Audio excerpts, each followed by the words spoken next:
Ministério Ismael Gontijo.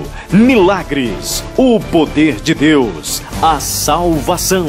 Seja transformado através da unção.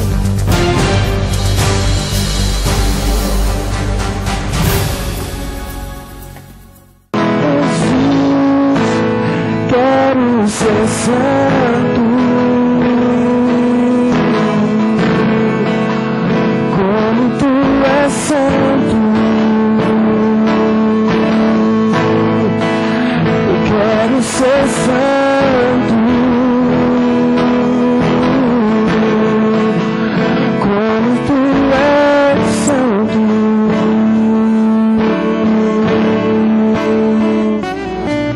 Amém. Ficar de pé, igreja. Eu sou o Senhor teu Deus, que te tirei da terra do Egito, da casa da escravidão. Por isso, não terás outros deuses diante de mim.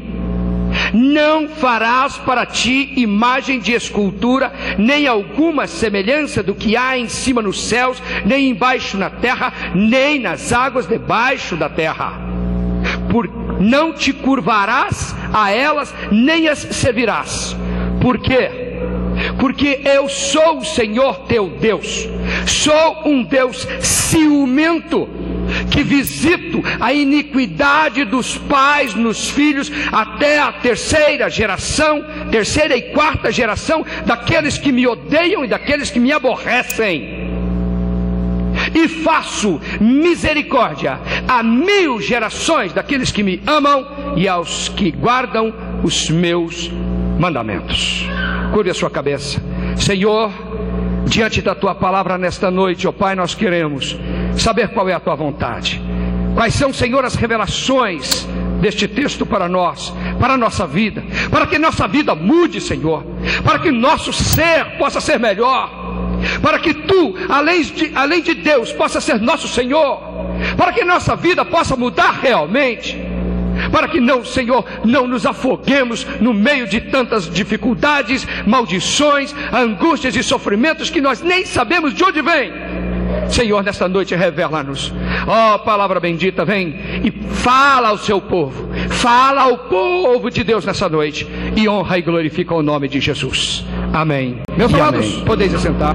Dando sequência ao que nós começamos a fazer ontem à noite, nessa noite eu quero falar a vocês a respeito das maldições que nos perseguem sem que nós tenhamos consciência delas. Muitos pregadores, muitos pastores dizem que não existe maldição hereditária. Existe sim, e este texto prova que são reais. Existe, e são mais verdade do que nós temos consciência. Existem e são dramaticamente realidades entre nós, e muitas vezes dentro das nossas casas, nos nossos filhos, pagando consequências de erros da terceira e da quarta geração dos nossos bisavós e tataravós, que nós nem sabemos quem são e quem foram. Nossa vida é uma vida muito curta. Nossa humanidade, ela é muito fugaz. Nossa vida é como um vento, é como uma fumaça que passa sem nós termos consciência de que ela passou. Um dia você se dá conta que tem 50, 60 anos, e logo você começa a se sentir velho e cansado, e logo a sua vida passa.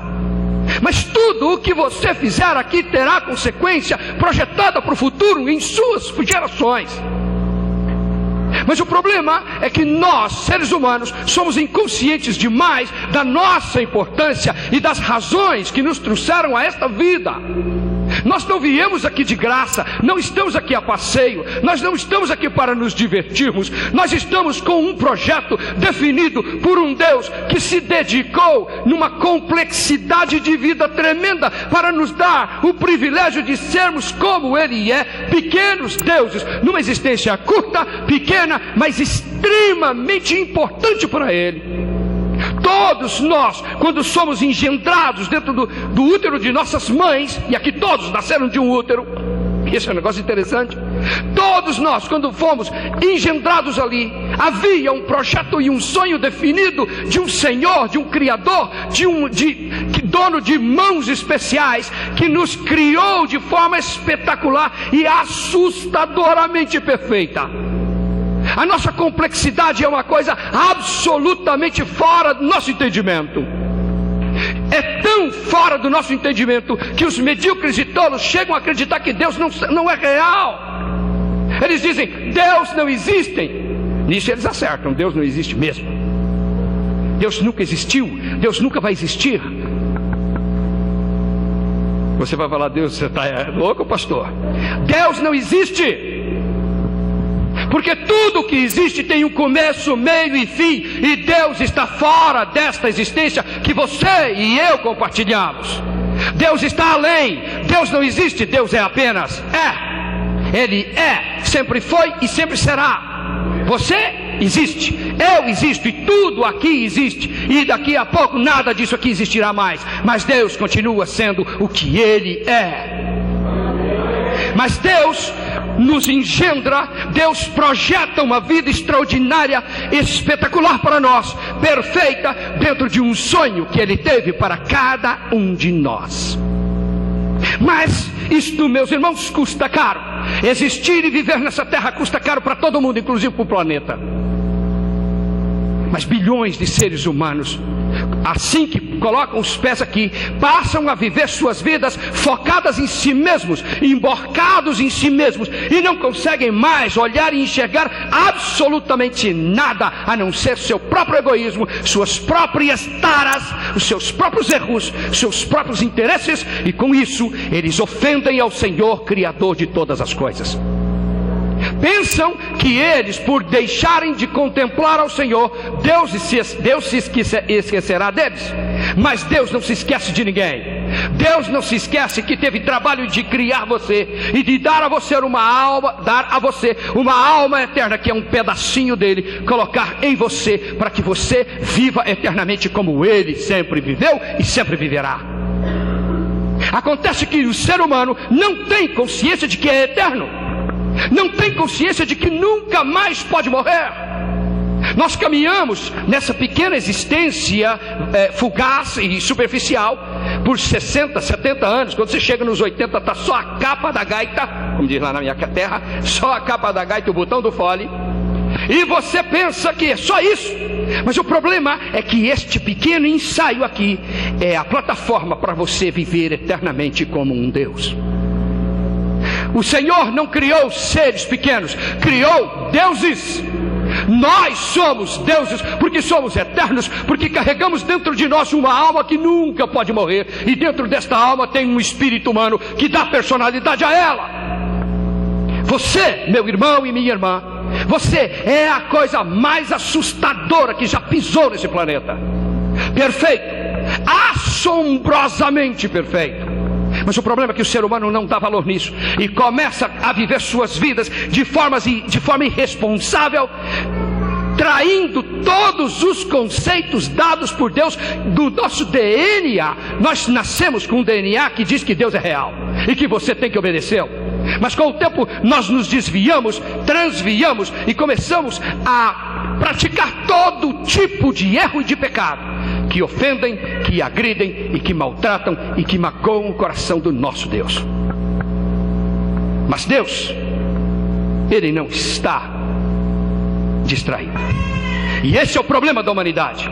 Deus cobra por cada minuto que você respira, por cada segundo que você pensa. Do que são feitos os seus pensamentos? Ninguém sabe. A de energia, mentira, essa energia aí não pensa. Nós somos absolutamente inexplicáveis. Somos pequenos deuses e por isso temos responsabilidade de deuses. E então começamos um problema, porque quando nós nos desviamos e nós tratamos Deus como coisa e como coisa nenhuma, Deus volta e cobra de nós um preço que nós não podemos pagar. Então Jesus subiu naquela cruz e pagou por nós. Pagou. Porém, há uma palavra dita no Antigo Testamento, nos 10 mandamentos, na qual Deus diz: eu sou o Senhor que te tirou da casa da escravidão. Meus amados, se vocês analisarem isso, e nós vamos analisar rapidamente essa palavra, no versículo 2, Deus começa a dizer: eu sou o Senhor. Ele diz: eu não sou Deus. Deus pode ser Deus de qualquer um. Todo mundo crê em Deus. A natureza crê em Deus. Os macumbeiros creem em Deus. Os budistas creem em Deus.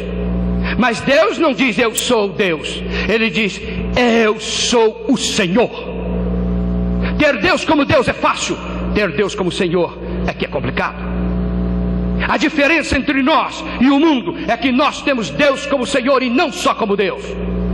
Deus, você pode manipular essa consciência de eu gosto de Deus, todos os caminhos levam a Deus. É mentira. Podem levar a todo tipo de Deus, mas não levam ao Senhor.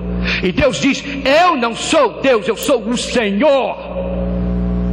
E só o Senhor pode libertar da escravidão. Ele diz, eu sou o Senhor que te tirei da escravidão.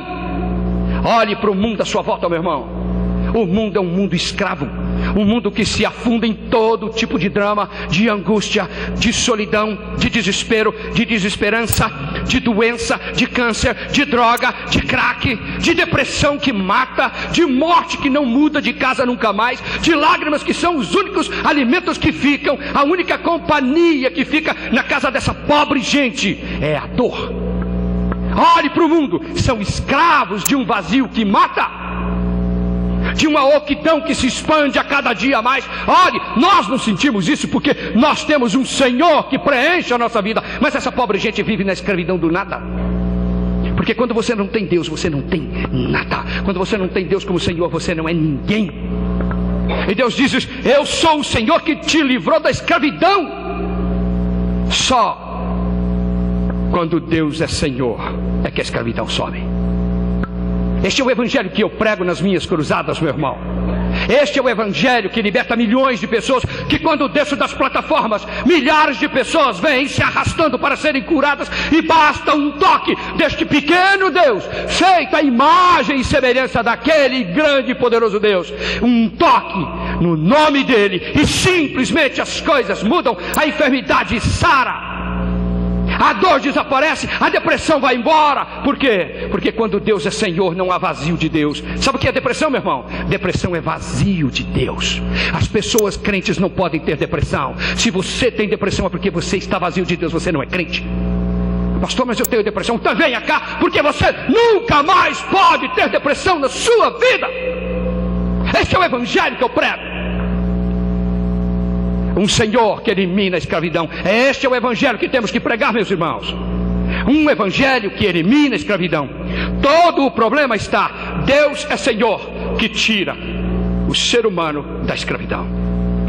No versículo 3, o Senhor, na briga que ele sempre teve com o ser humano, ele diz, não terás outros deuses diante de mim. Não há outros deuses, não existem outros deuses. Eu sou o Deus e sou o único Senhor. Olhe para a nossa sociedade. Nós temos a facilidade de fabricar todo tipo de deuses, até nós mesmos. Nossa sociedade vive para si mesma.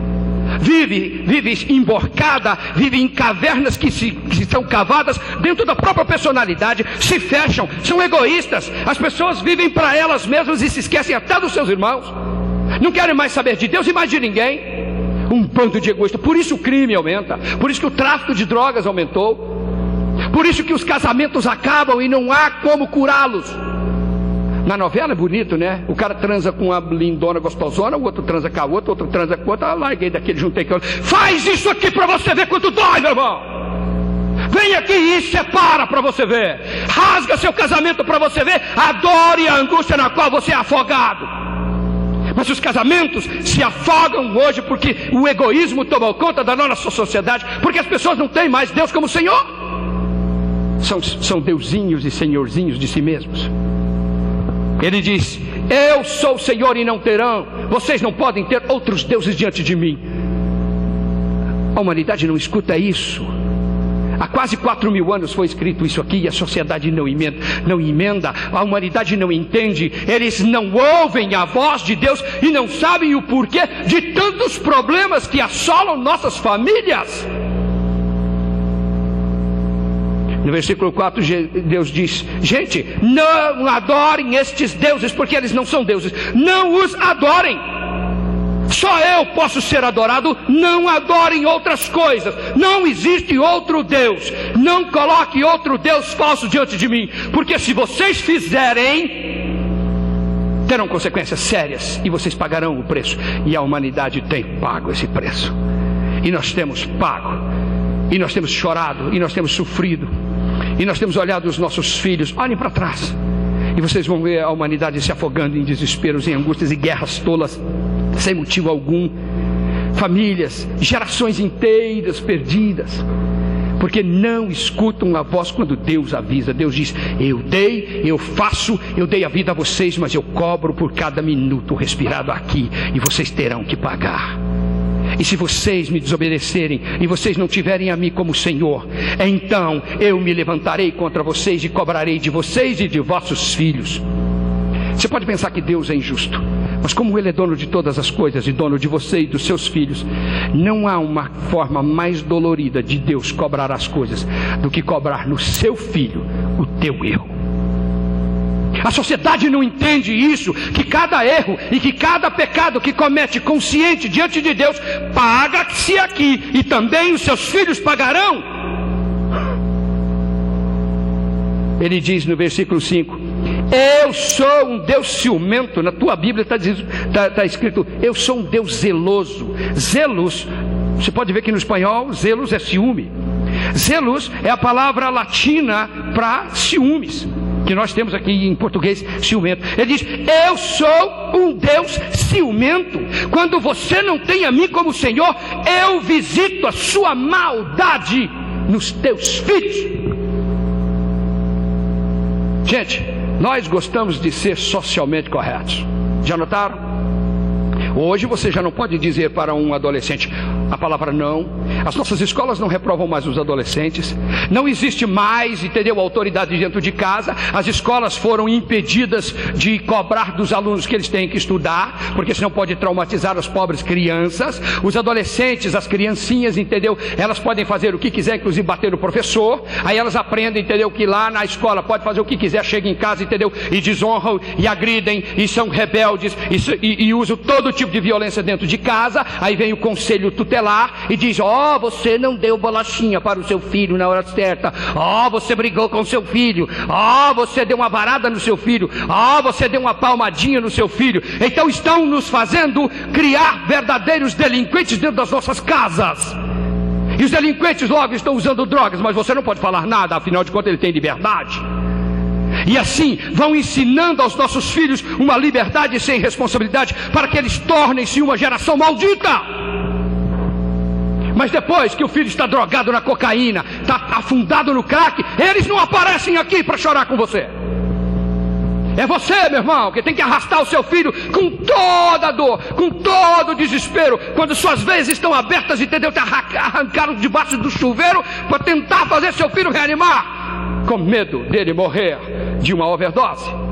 Mas não pode dizer nada, porque você não pode traumatizar as crianças. Deus não é paternalista. Deus diz: eu cobro a maldade dos pais nos filhos até terceira e quarta geração, daqueles que me aborrecem, daqueles que me desobedecem, daqueles que me desonram como Senhor. Esse evangelho não pode ser mais pregado, escandaliza as pessoas. Você não pode dizer isso, pastor. Afinal de contas, não é um evangelho socialmente correto. Que vá para o inferno! Porque é no que vai transformar a vida de quem não honrar Deus como Senhor.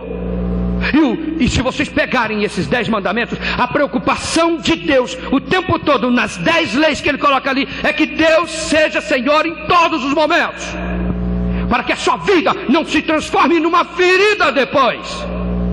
Aí depois fica velho e olha para trás, tem umas desgraças de uns filhos, tem umas fiaradas tudo desgraçadas, mulher prostituta, filho traficante, ladrão, né? E diz: o que eu fiz de errado? Você fez de errado por não ter tido Deus como Senhor da sua vida, respeitando como Senhor, amando como Ele te disse para fazer. Aí depois vem para a igreja e diz: ai Senhor, pastor, minha vida está um inferno. E você queria que ela fosse o quê? Ele diz: eu visitarei a maldade dos pais nos filhos até a terceira e quarta geração daqueles que me aborrecem. Toma uma água. Sabe, meus amados, Se vocês olharem para o mundo hoje, você vai ver que Deus está cumprindo isso. E está cumprindo de forma radical. Sabe por que eu gosto de servir o meu Deus? Porque Ele não dá moleza para mim. Eu conheço o Espírito Santo e tenho andado com Ele por um bom tempo. Desde o dia que voltei da Europa e Ele disse: vou te dar uma poderosa unção e vai fazer diferença na vida das pessoas. Você vai impor as mãos sobre elas e vai formar um exército. E vai colocar poder sobre este povo. E vai ensinar este povo a usar este poder. Sem grito, sem berreiro, sem rolar pelo chão, sem subir para as paredes, de forma consciência e pé no chão. Você vai ensinar esta gente a usar esse poder e a me obedecer. E conte para eles que eu não dou moleza para ninguém. Amados, é muito bonito algumas igrejas que pregam só prosperidade. Faça 962 sextas-feiras que o Senhor vai te abençoar. Não precisa pagar preço nenhum. É só você vir na quarta-feira fazer boas ofertas à igreja. Eu vou fazer um desafio. Aqui o camarada que tiver 100 pau ou der a sua casa vai ser abençoado. Dá, bobão. Vai ficar debaixo da ponte, que o dia que você precisar, entendeu, ninguém te ajuda não. Deus não faz barganha. Deus não vende bênção. Deus dá de graça para aqueles que obedecem ao Senhor como Senhor. Deus tem que ser Senhor para você, não basta ser Deus. Deus é Deusinho de favor, é Deusinho sacola. Você usa aqui, entendeu? Quando a coisa melhora, você põe ele lá. A hora que a coisa dói de novo e arrebenta tudo, você corre lá e pega ele de novo e põe a bolsinha. Com o meu Deus não funciona, meu irmão. Ele visita a maldade sua nos seus filhos até a terceira geração. Até os teus tataranetos sofrerão por sua culpa. Alguém prega isso? Alguém conta isso? Ah, não pode. A sociedade não está preparada para ouvir isso. A sociedade está preparada para ter seus filhos e filhas estupradas aos 12, 13 anos pela droga, pela desgraça da violência, pela homossexualidade, pela prostituição que invadiu as casas e os pais não conseguem controlar. Mas os pais não obedecem. E quando nós pregamos esse evangelho que cura a toda a prova, mas que tem que arrancar a tragédia lá do fundo do peito, nos compartimentos mais escondidos, onde você não gosta de entrar, onde você guarda os restos de feridas, onde Deus, se quiser curar, vai ter que entrar sozinho, que você não tem nem coragem de entrar lá, de tão ruim que é. Nestas horas é que você vê que Deus, além de Deus, tem que ser Senhor, senão Ele não faz nada por você. E se você não curvar e botar a cara no chão e chorar até secar, Deus não te ajuda, porque Ele não precisa de você, se você não tiver compromisso com Ele. É isso que está dizendo. Eu visito a maldade dos pais nos filhos até a terceira e quarta geração. Meu amigo, quarta geração é tataravô. Quem aqui conhece seu tataravô? Eu não conheço, nem sei quem é. Mas o velho lá, entendeu, cometeu uma desgraciça de um pecado desgraçado, e eu estou pagando aqui. Porque Lazarento tinha que ter morrido mais cedo. Bicho miserável. O pior é que todos vocês, estamos pagando por pecados cometidos na quarta geração passada. E quem é que quebra isso? Porque a terceira depois cometeu o mesmo, a segunda o mesmo, e eu estou fadado a cometer também. Está amarrado. Chega. É por isso que nós sofremos, é por isso que somos pobres, é por isso que a nossa vida vive enrolada em tanto rolo que nós não conseguimos desenrolar. Nós passamos a vida, entendeu, lutando para ver se melhora e não melhora nunca. Tudo é drama, tudo é difícil. E a gente, quando pare os filhos numa desgraça, numa tragédia difícil pra cacete, você fica louco. Ai, pastor. Aí você tem, entendeu, vai tentando criar seus filhos, entendeu, a tragédia te envolve, a vida financeira é uma desgraça, seu trabalho não rende e você fica doente. Aí você fica doente, entendeu, aí vira uma desgracença miserável e a coisa vai ficando cada vez pior. E a gente não sabe de onde vem isso. Isso vem da quarta geração, da terceira geração, da segunda geração, porque não foi quebrada. Mas nesta noite nós vamos quebrar isso. Eu não ouvi esse amenzinho, amém? Melhorou. O nosso Deus é um Deus que cobra. Aprenda isso. Não fique esperando de Deus que Ele seja paternalista, bonzinho, e vai passar a mão na sua cabecinha, e vai pentear o seu cabelinho enquanto Ele te consola. E deita aqui no colo do papai, aqui, neném, cuidado, aqui. Você quer um melzinho na chupeta? Traz lá, anjo, traz lá o vaso para derramar como chama, o bálsamo para consolar o meu filhinho. Porque ele vai sair daqui e vai continuar pecando, mas não tem problema, está amarrado. Isso que é o problema. As pessoas vêm na igreja e não aprendem que se elas não mudarem e se converterem, vai ficar pior. E você pode pregar Jesus o quanto você quiser, tu vai para o inferno do mesmo jeito. Já começa aqui, porque essas maldições nos perseguem. Eu não gosto de crente, entendeu, que não paga preço por nada. Eu falei para vocês ontem, quando eu ministrei aquelas unções específicas para vocês, acho bom que vocês saibam no que estão se metendo. Porque unção dada, unção cobrada, e o Espírito Santo vai cobrar de cada um de vocês a unção que coloquei sobre vocês. E se você não obedecer, que morra. Ah, pastor, você não pode falar um negócio desse da igreja. Eu posso, eu sou um evangelista e eu vou embora mesmo. Depois o pastor conversa com você e passa a mão na sua cabeça. Ah, mas eu vou embora da igreja. Vá logo, meu irmão. Vai logo, você vai dar problema aqui dentro. Porque você não obedece e não sabe quem é o Senhor. E o seu Deus não é o nosso Deus, que diz aqui, que cobra dos pais, dos filhos, até a quarta geração.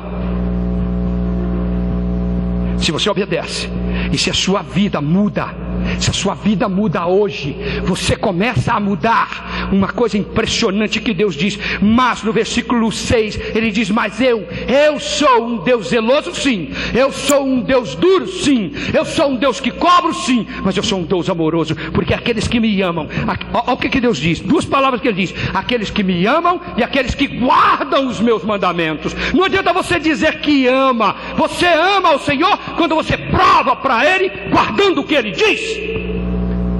Já notaram que as pessoas gostam de dizer, Senhor, eu te amo, Senhor, eu te amo. Sai da igreja, é um pior do ímpio do que o maior macumbeiro que tem ali na porta da rua.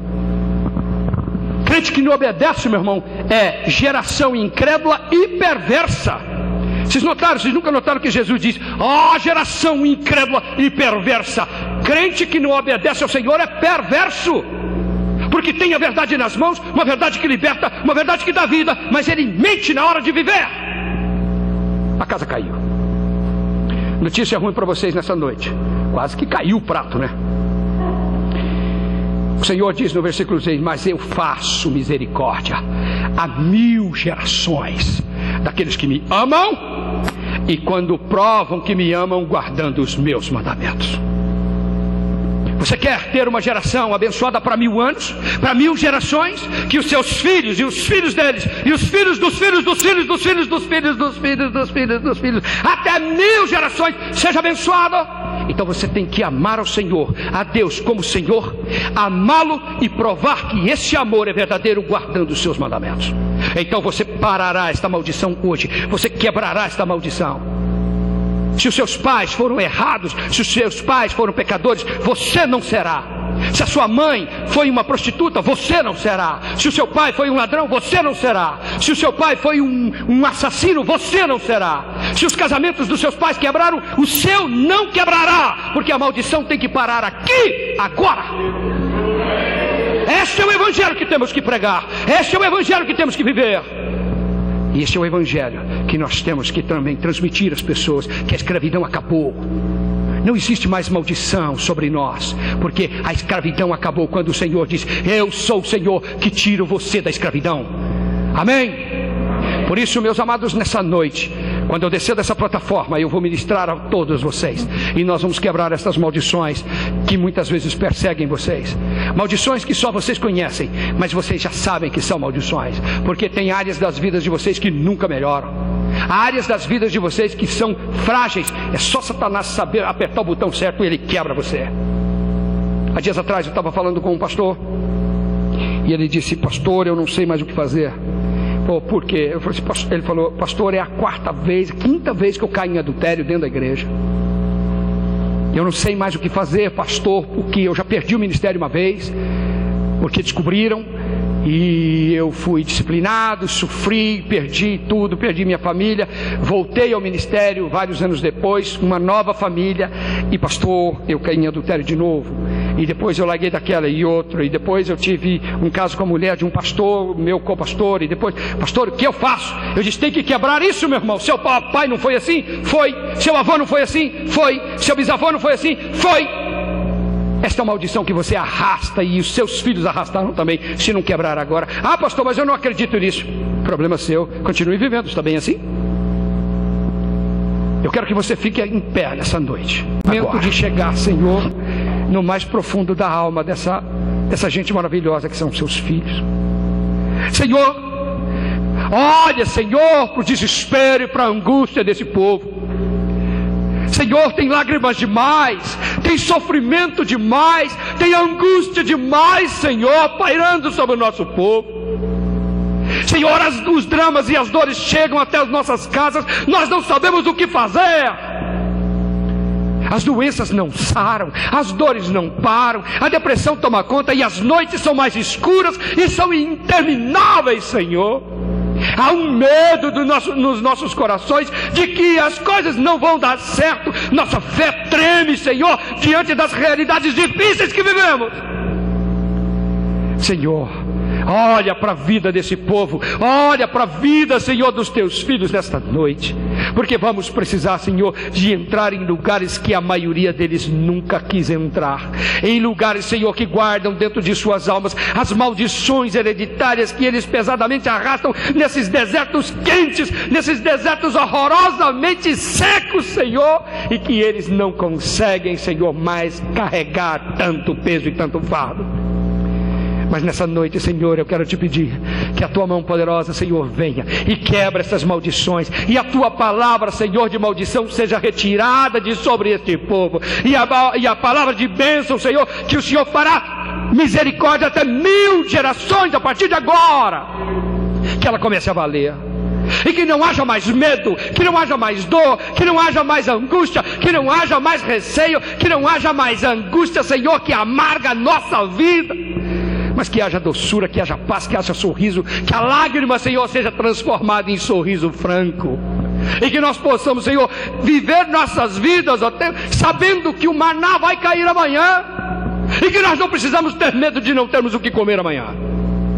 Essas dívidas horrorosas que nos esmagam, como esmagaram, Senhor, os nossos antepassados, e vieram, Senhor, rolando até hoje, e continuam, Senhor, arrebentando com a vida do teu povo. Senhor, nós precisamos nos livrar disso. Mas, Senhor, nessa noite, eu preciso, Pai, da tua mão, e que depois que, Senhor, quebrar estas maldições, um bálsamo, Senhor, seja derramado sobre a sua igreja, e estas lágrimas, Senhor, sejam enxugadas, esses corações feridos, Senhor, sejam curados, que haja uma nova esperança nos horizontes desse povo, Senhor, porque eles são, Senhor, a geração mais poderosa que pisou sobre a face desse planeta nos últimos 2000 anos. E, Senhor, Armagedon não demora a chegar. Nós temos que estar preparados, ó Deus, para a sua volta, porque teremos que enfrentar os grandes exércitos de Satanás, porque o inferno já mudou para a superfície, Senhor, e nós não estamos sabendo o que fazer. E Satanás nos mantém ocupados, lutando contra coisas que nós nem vemos.